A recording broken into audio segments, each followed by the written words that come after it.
So I want to see who's here. How many of you in this room consider yourselves entrepreneurs?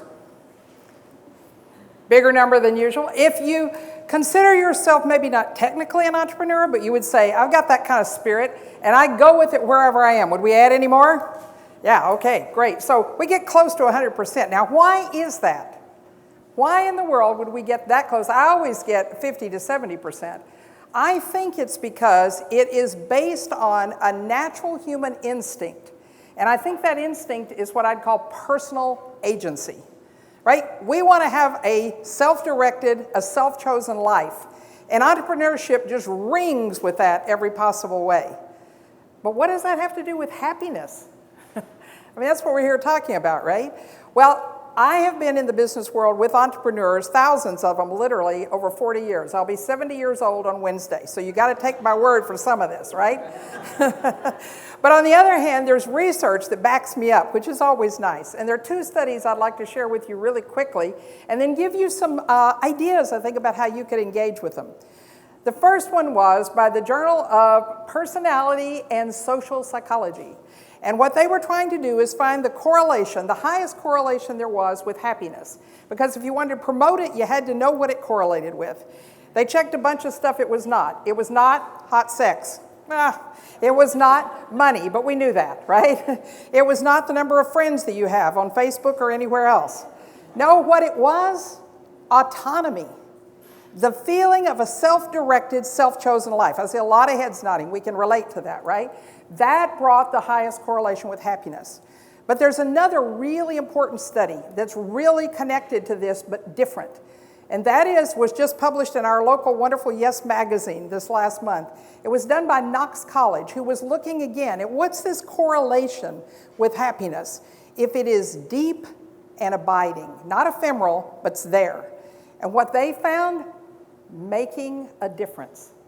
Where I feel like I can, by my own actions, beneficially affect someone else's life positively, or society, or even the planet.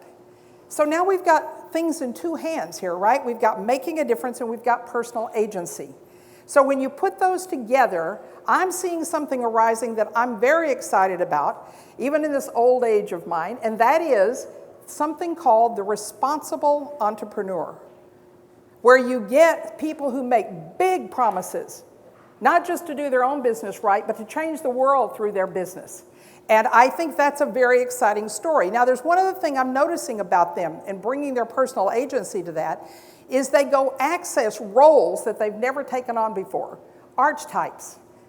And I'm using archetypes in the sense that Native Americans use them, where we're talking about we take on a role in order to help a system, a group, do what they need to do, and then we may step out of it. So I want to give you quickly what those four are, give you some icons that go with them, and then what we'll do is look at what the specifics are of how they work. So the first archetype that I see is the freedom archetype. So we have an icon example of Steve Jobs, right? So the reason that I think Steve Jobs is an example of this is because what this particular archetype does is they really pay attention to overarching principles. Now, I'm not saying these people are perfect. Nobody in this room is perfect, right? So we're not talking about perfect people. We're talking about people who know how to access the kind of energy through an archetype to be able to pull off a big promise and keep their word. What Steve Jobs did is he worked a little like Michelangelo when he created David. And he said, you know, what really matters is you have to get everything else out of the way that doesn't produce a beauty and aliveness. So that's what the freedom entrepreneur is working on. Then the second kind of entrepreneur, which I believe is an archetype, uses an archetype, is what I call the social entrepreneur. Now, you probably all use that word a lot. I don't use it to mean everything that's not traditional. I use it for people who are looking for where our conscience has failed us, and we have created gaps in either opportunity or justice. And then they wrap a business around it. Richard Branson is an example of this. Again, not a perfect human being, but he has been really successful at accessing this archetype. What he does is he tells everyone in his company, I want you to look for the breaches in the social system. And I want you to create a business that reweaves that. Isn't that beautiful? So that's a description of what the social archetype is working from. The third archetype I call the Reciprocity Archetype. That means just exactly what you'd think would mean. We're all in it together, right? Whatever I do affects you, whatever you do affects me, and if we don't work on it together, it doesn't work for all of us. Oprah is the archetype I chose here. Oprah has lived the struggles that it takes to learn to be this archetype and to keep your promise.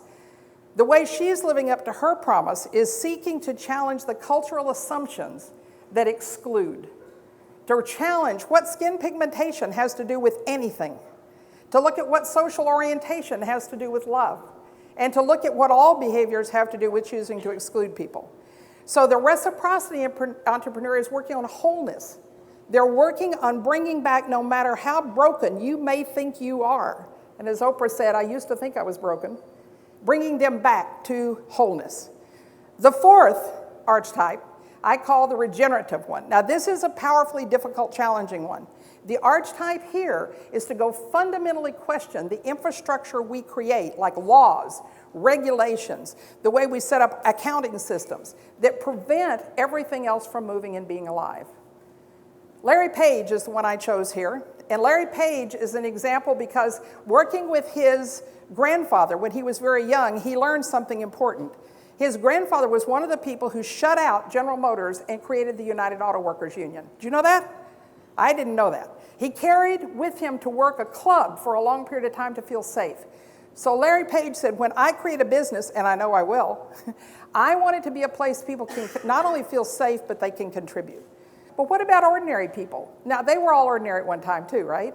But I want to tell you 4 quick stories of real people who I've worked with over the years who are pretty amazing doing this. And I want to give you the question they ask, which I think you could ask in order to take on that, the quality of that archetype. So the first one is the freedom entrepreneur again. And the question they ask is, what is the overarching principle which needs to guide all of my decisions and my actions? Praveen Jain is a truly extraordinary serial entrepreneur. He built the first fiber optic system that gathered together all of what was being wasted in order to reduce the amount of transmission energy that was lost on the way. That's pretty amazing, right? He didn't do it alone. He had colleagues and friends, but he was driven by answering the question, what is the overarching principle? His answer to that question was, don't move or say anything until you know you can lift up what's currently being said and the approach that's being taken. So he's very thoughtful. All right, so the second one, quick example of the social entrepreneur and the question they ask. So the question the social archetype is asking is, where have we allowed our conscience to fail us? And it has allowed a rip, a tear in the social fabric of how we work. And how can we take on doing something about that? So my example here is Annalie Killian, who lives in Australia now, but she was in South Africa just at the end of apartheid. And she kept saying, you know, it's clear we have ripped the social fabric here, but what's the core?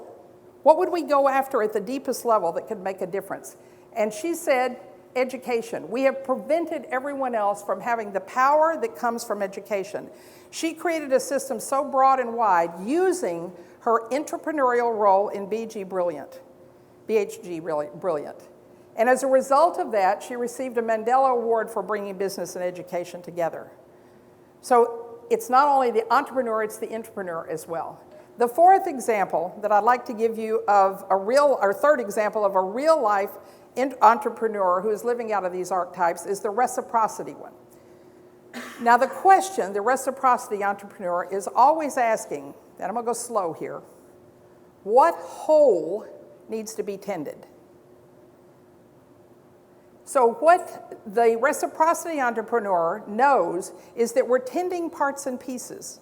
We work on something that's a problem and we try and put it back together again. But if we don't tend the whole, then we don't really create what needs to be cared for. So I want to tell you a brief story about Kip Barrett. He lives in Portland now, but he used to be a big high finance guy working in private equity and venture capital. And one day he said, something is wrong. So in order to figure out what that was, because he was still young, he went and lived in Yellowstone off the grid for 9 months through the winter. Takes a lot of courage. When Kip came out, he said, what's really going on is we've got to move from only working on local, where we still leave things splintered, to working on unified communities. So as a result, he has been building entrepreneurial value-adding process co-ops, which are very different than Mondragon. They leave the entrepreneurial spirit embedded, and they're much more powerful for us here in the West. And what they're able to do as a result of it is they're working with fishing communities along 5 coastlines and regenerating the entire community based on the unique story of that place. That's pretty exciting. All right, the fourth one, sorry, I'm adding an archetype here. The fourth one is, again, our regenerative entrepreneur. So I'm going to tell you about Jeffrey Hollander. And some of you may know the name Jeffrey Hollander. He was one of the co-founders of Seventh Generation, the non-toxic paper products. I was blessed to work with him for the 4 years from the time they were a good business until we were able to give them a national and even global platform so that Jeffrey could do the message to create the business changes he wanted. The question that this archetype is asking, and Jeffrey had to be asking at that point really, is what is the most core infrastructure that must be transformed before anything else can? And Jeffrey learned this the hard way. He lost his business just at the end of this time. He lost it because he did not have a values alignment with the investors who had helped him grow to where we were. And they decided he was not needed. And because of the structure of how ownership goes, he was able to be dismissed and the values he built in with it. Now the good news is, Jeffrey's building a new business, and you're going to love it. But what he's going to do with this business, the answer to his question about what has to be changed, is he is building a system that will question and challenge all of the major accounting systems, which are designed all by the big businesses, and they work against what small business and certainly even mid-sized businesses can do, so we're redesigning those. He is working on looking again at all the financial structures, the ownership structures, so that he can change all the underpinnings that make it possible to really be a responsible entrepreneur. And that's very exciting, but he knew he couldn't do it alone. So he's also co-created with a group of people, he's co-created the American Sustainable Business Council. And the idea there is to question all of these infrastructures that need to be changed. So I have a question for you. When you think about what it takes to be happy, bringing your agency together with the making a difference, and that really comes from being a responsible entrepreneur, I'd like to see another show of hands. How many of you feel you're moving toward or acting on a big promise to be a responsible entrepreneur? I love it. Thank you very much.